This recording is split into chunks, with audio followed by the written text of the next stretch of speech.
राजस्थान निर्माण मजदूर महासंघ का अधिवेशन भरतपुर में हुआ। निर्माण श्रमिकों की राज्यव्यापी समस्याओं के निराकरण हेतु राज्यव्यापी सम्मेलन भरतपुर में संपन्न हुआ। राजस्थान निर्माण श्रमिक महासंघ का राज्यव्यापी अधिवेशन भरतपुर में लवाजाम के साथ संपन्न हुआ। इस मौके पर मुख्य अतिथियों में सुभाष गर्ग विधायक, भरतपुर प्रधान प्रतिनिधि कुमेर प्रताप सिंह, पूर्व सांसद रामकिशन शर्मा, महासंघ प्रदेश अध्यक्ष शबनम बानो, महामंत्री नवल सिंह, मनोज चौधरी, उपाध्यक्ष महेश चंद्र कटारा, महेश चंद्र कोषाध्यक्ष नवीन आचार्य, बीकानेर संभाग अध्यक्ष अशोक कछावा, भरतपुर संभाग अध्यक्ष सत्यदेव आर्य आदि लोग मौजूद रहे। साथ ही साथ अजीत सिंह, जाकिर हुसैन, लेखराज, जुगल बिहारी, गौरीशंकर सहित उपस्थित रहे। मंचासीन अतिथियों ने मंच से निर्माण श्रमिकों को आह्वान करते हुए कहा कि पूरे विश्व में बदलाव की बयार है।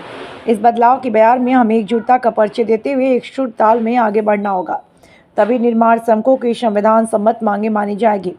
कार्यक्रम के अंत में प्रदेशाध्यक्ष शबनम बानो उपस्थित निर्माण श्रमिकों और अतिथियों का धन्यवाद ज्ञापित किया। कार्यक्रम का संचालन विद्यासागर शर्मा ने किया। डॉक्टर रामदयाल भाटी की रिपोर्ट। राजस्थान निर्माण मजदूर महासंघ, राजस्थान की जितनी भी मजदूरों की ट्रेड यूनियन है, उन्होंने मिलकर सभी ने एक महासंघ का निर्माण किया है। इस महासंघ की प्रदेश अध्यक्ष मुझे चुना गया, ये मेरा सौभाग्य है।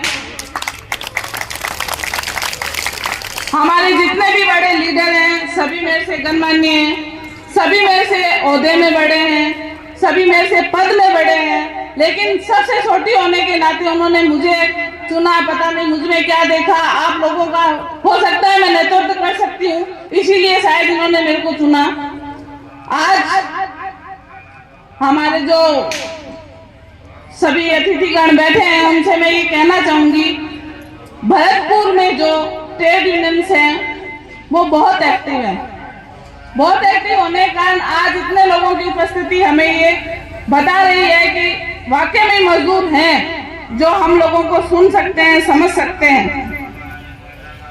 मजदूरों की जो योजनाएं हैं उन योजनाओं का लाभ कैसे मिले, इसके लिए आप लोगों को मजदूर संगठन से जुड़ना होगा।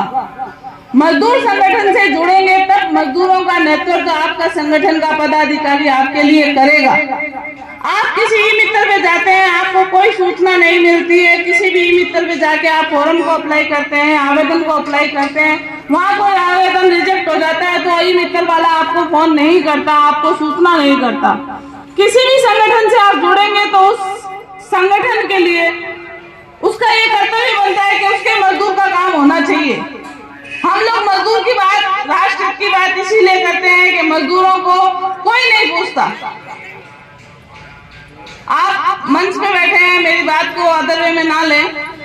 जो भी नेता है शायद मजदूरों का नाम मंच पे कम लेते हैं। किसान की बात होती है, किसान हित की बात होती है। किसानों को तो ऑलरेडी सरकार ने बहुत कुछ दे रखा है। मजदूरों की तो एक स्कीम है, वेलफेयर स्कीम, जो उसके खुद का पैसा है, वेलफेयर का खुद का पैसा है, उसके सेस का पैसा है, वो भी उसको लेने के लिए दर बदर की ठोकरें खानी पड़ती है। मजदूरों के पैसों के लिए हमें लड़ना पड़ता है, श्रम विभाग में जाके अधिकारियों से लड़ना पड़ता है, जयपुर में जाके अधिकारियों से लड़ना पड़ता है, यहाँ तक कि सीएम साहब के पास भी जाके हमें अपनी बात रखनी पड़ती है, तब जाके उनका पैसा उनके खातों में आता है। आज 12 महीने बाद पिछले 1 महीने से 2 बार करके उनका पेमेंट उनके खातों में आया है। हो सकता है आप लोगों में से किसी के भी आया हो तो उनकी दीपावली अच्छी बनी है। उनके बच्चों का जो स्कॉलरशिप का पैसा है वो उनके खातों में आया है। किसी के हस्बैंड नहीं रहे, उनकी मृत्यु सहायता का आवेदन था किया हुआ, उसका भी 1 साल बाद आज उनका पेमेंट आया है। मृत्यु सहायता आवेदन का मतलब है 7 दिवस के अंदर उसके खाते में उनका पेमेंट देना, लेकिन 7 दिवस के अंदर मेरे ख्याल से किसी भी जिले में कोई पेमेंट नहीं आता। सरकार मेरे को लगता है सो रही है। जो उनकी खुद की योजना बना रखी है और उनकी खुद की जो गाइडलाइन है उसमें भी लोग खड़े नहीं उतरती है, चाहे वो बीजेपी सरकार हो चाहे वो कांग्रेस सरकार हो। हमें किसी सरकार से कोई लाभ है ना हानि है, क्योंकि सरकार का पैसा मजदूर को नहीं मिलता।